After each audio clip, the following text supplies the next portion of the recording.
Hello and welcome to TCO or TLC or should cost analysis, a mini lesson on financial analysis for contract professionals. Are you in one of these roles? If so, you're in the right place. Hi, I'm Jeanette Knighton. I'm the author and or co-author of 4 books: Getting to We, Negotiating Agreements for Highly Collaborative Relationships, The Vested Outsourcing Manual, a guide for creating successful business and outsourcing agreements, Negotiation Rules, a practical approach to big deal negotiations, and my 4th book, The Contract Professional's Playbook, the definitive guide to maximizing value through mastery of performance and outcome-based contracting. I work with both buy-side and sell-side contract professionals, sometimes at the same company and at the same time. My advice is always multifaceted and applies to the entire supply chain for both suppliers and for buyers. All right, let's get going. This mini lesson is from my 4th book, The Contract Professional's Playbook, and e-learning course. If you like the content in this webinar, please purchase my book on Amazon, and you can always learn more about the e-learning session by visiting my website, where you can find professional training at an affordable price delivered to your device.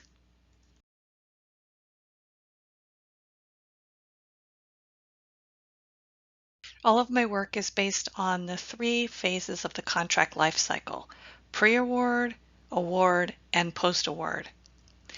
Financial analysis is part of the pre-award phase. So the buying company typically performs financial analysis when it's developing its business case to purchase a good or a service, or to continue purchasing a good or a service. The supplier may do a financial analysis when it is developing its marketing or refreshing its marketing for its goods and services. Okay, so let's talk about financial analysis and some of the major categories of financial analysis. Who should use them? When do you use them? And when you use them, why you can get a better outcome for your company, whether you're the buy side or the supply side. Now, of all of these, we've got total cost of ownership, total landed costs, a should cost analysis, a best value analysis. We've also got an analysis for services that we're going to talk about, and then we have total supplier spend. So of all of these kinds of analysis, the only one that I'm going to talk about, which is reactive, is total supplier spend.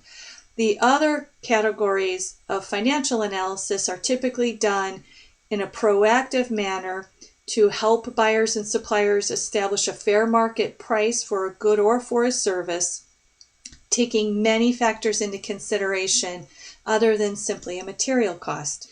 Now, this has really prompted this idea about using financial analysis in a proactive planning way has really been prompted because of changes in procurement. So the procurement profession continues to change, and it's moving rapidly from a clerical position to a more meaningful role within the financial part of their organizations. And therefore, their function needs to change. It needs to change from lowest bid wins, which is clerical because you take 3 quotes and go, to a lowest total cost of ownership or partnership mentality. Now, if you're going to go to a lowest total cost of partnership, you have to be able to take into consideration many factors in making a financial decision, not just the lowest bid. They're also going from an internal order taker, which is that clerical position, to a value-added strategic partner to their internal customers. And then they're also going from prize fighter to relationship builder. What all of this means to all negotiators, buy side and sell side, is that conducting and using financial analysis as part of your negotiation planning is now a must. So the point of working with financial analysis is to provide the buying company with a more holistic approach to evaluating price. So there are 3 things I want us to keep in mind as we go through each of the types of financial analysis. 1, buyers and suppliers want to make decisions based on a holistic cost analysis the value of their long-term relationship, not just a one-time material cost savings. That's especially where a total landed cost analysis or a total cost of ownership analysis can be really helpful to weed out savings that you might get on a per part item but lose in other operational costs such as lead times and logistics. 2, when we're doing financial analysis, we keep operations at the forefront of our decision-making process.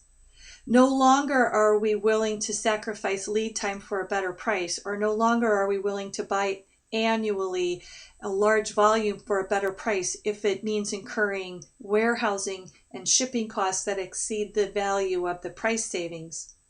And third, we look at risk factors when we do these financial analysis, which means we make better trade-offs because we're taking many more factors into account when we're actually structuring our agreements with our customers and our suppliers. There are basic types of financial analysis that this particular webinar is going to cover.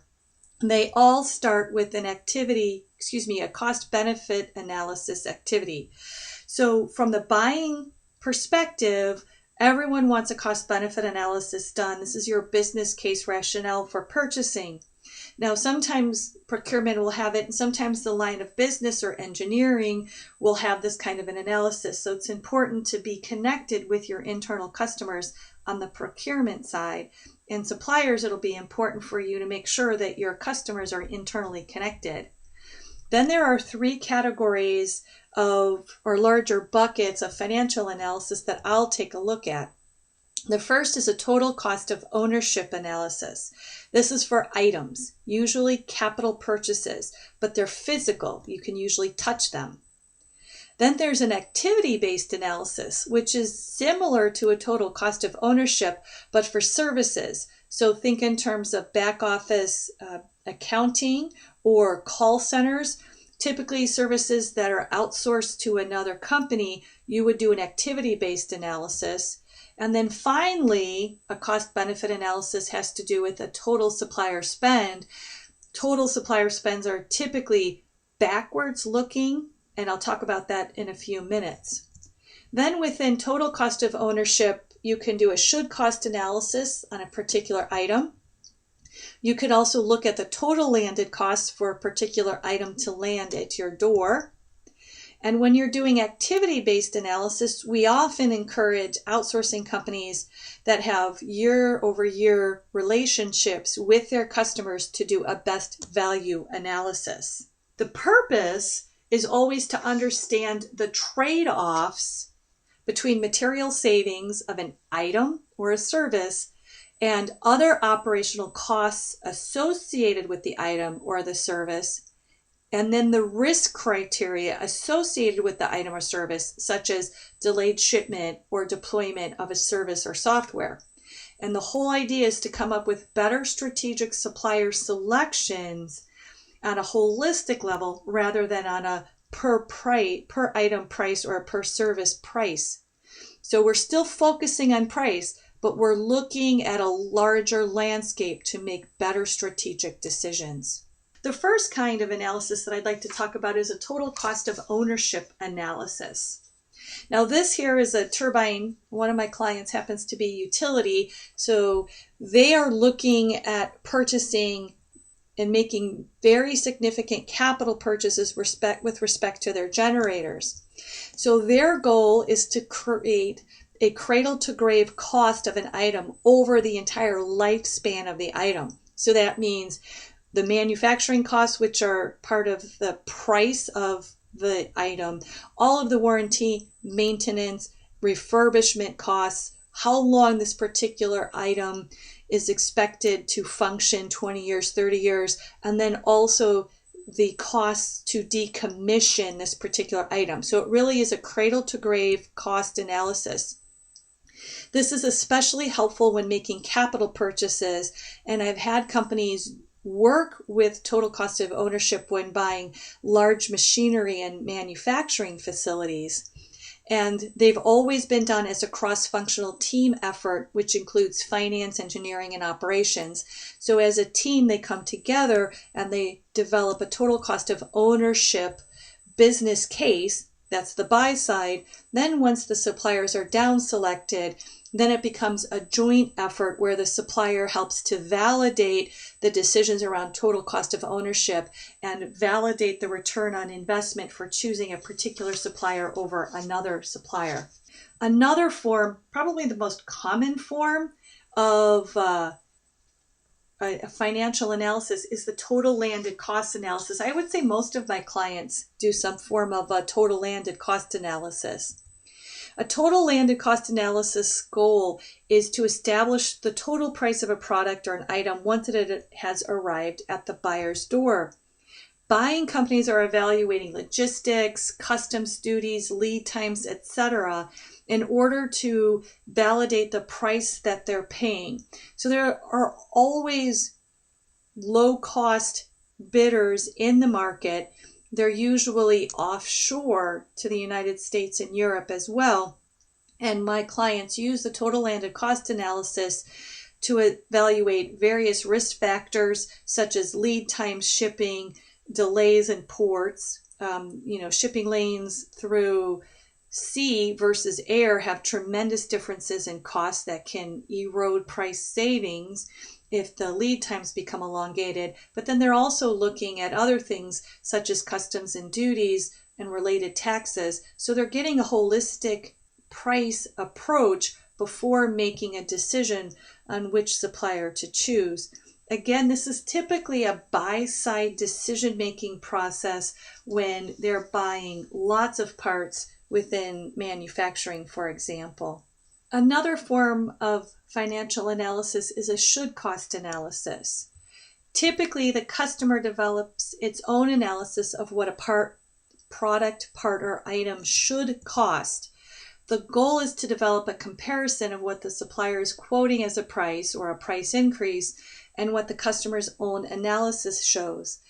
Customers use this to set a realistic and validated price target when buying items, typically in manufacturing, when those items are purchased for long-term programs within manufacturing, meaning they're buying items, components, parts for 3, 4, 5, 6 years at a time, and every year they're reestablishing the price of that item in order to be competitive and to stay within the cost parameters that their customers have established.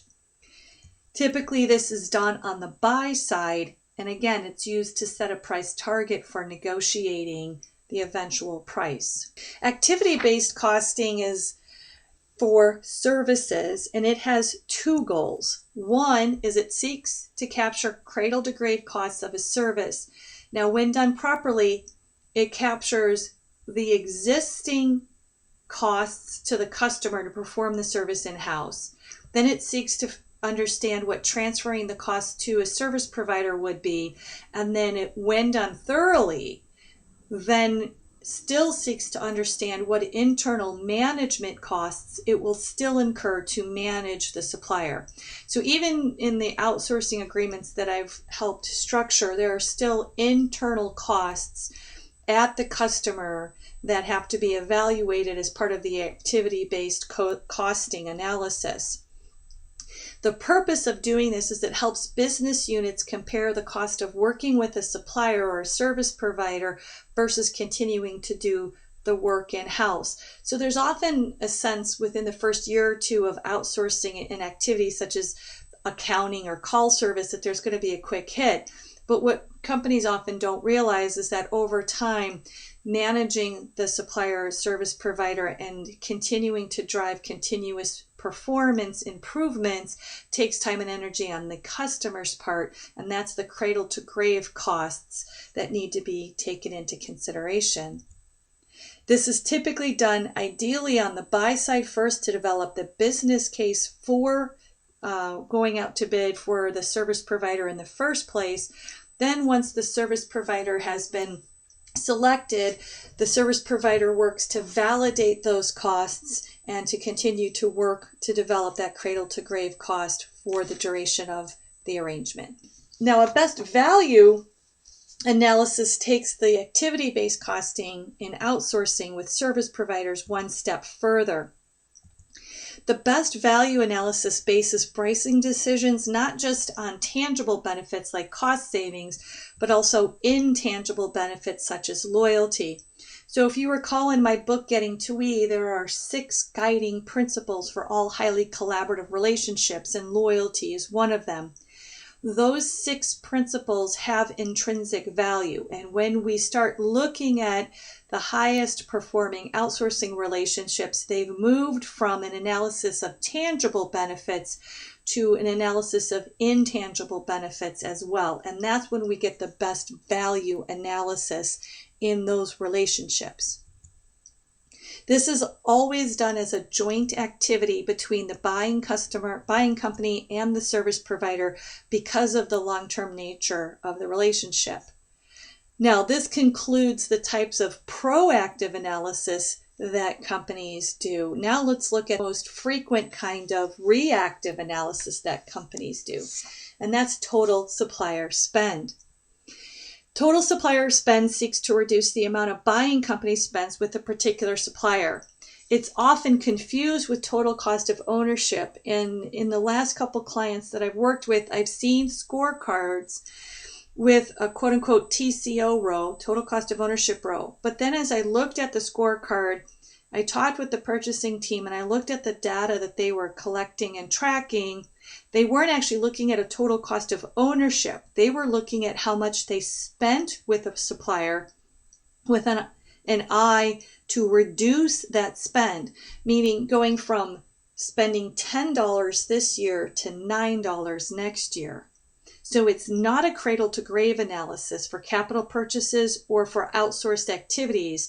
It really is a reactive analysis. It's almost at a very fundamental level, sort of a actual to budget spend. We budgeted $10. Did we spend $10? Did we spend $11? Why? Did we spend $9? Why? At the more sophisticated level, we really do see collaborative efforts to reduce supplier spend at a year-over-year ratio. Sometimes it's 2% year-over-year. But getting total supplier spend right takes effort on the customer side. The customer must first track its own operations. It needs to know what it's doing vis-a-vis the suppliers and service providers that it's working with. It needs to work collaboratively with the supplier to reduce the supplier's efforts within the buying company. In other words, we have to take out activities that impact the supplier's ability to perform to create costs that are then passed along to your company. And thirdly, the customer has to continuously improve its operations to coincide with the supplier's improvements. Now, this is critical because they have to coincide. So if a supplier is going to be making a series of continuous improvements, as some of my clients have, if the customer doesn't initiate continuous improvements on its end, the customer can erode any total supplier spend savings that they had hoped for. The Contract Professionals Playbook and corresponding e-learning program provides you, 1, with the tools and techniques to consistently implement and master performance-based commercial contracting, and 2, is designed to meet commercial contracting competencies to develop, negotiate, and manage performance-based contracting. Want to learn more? There are lots of free resources at my website. Please visit www.jneiden.com.